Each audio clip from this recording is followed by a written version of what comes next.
আমার আলসেমি ক্ষমা করবেন হে বৈদিক ঋষি কবিগণ।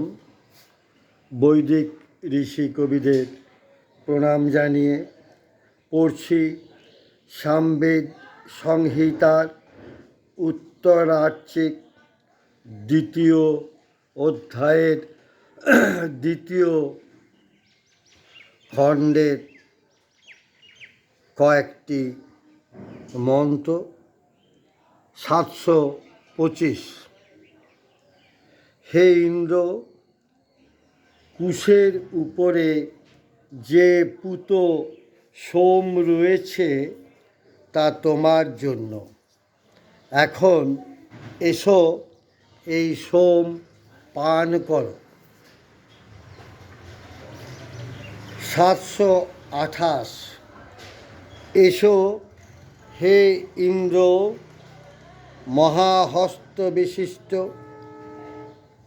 আমাদের গ্রহণযোগ্য বিবিধ অন্ন ধন দানের জন্য তোমার দক্ষিণ হস্ত প্রসারিত করো। 733। মহাধন লাভের জন্য মানুষেরা সোমপানে মত্ত হোক। আরে হে ইন্দ্র, তুমি তৃষিত মৃগের মতো সোমপান করো।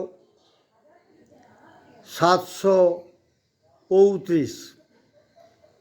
নিত্যশালী রশ্মিসমূহের দ্বারা ধৌত ও মেঘ শিকড় হতে নিঃসারিত বাড়ি দ্বারা পরিপ্লুত নদীসমূহে জলরাশি উজ্জ্বল রশ্মির মতো শোভা পাচ্ছে।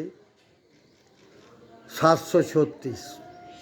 হে ইন্দ্র, বলিবর্দের দ্বারা যব যেমন নিষ্পেষিত হয়, তেমনি তোমার সেই দান সাধু বাড়িধনকে তোমার মত্ততার জন্য সোমরসে মিশ্রিত করেছি। বৈদিক ঋষি কবিকে আমার প্রণাম।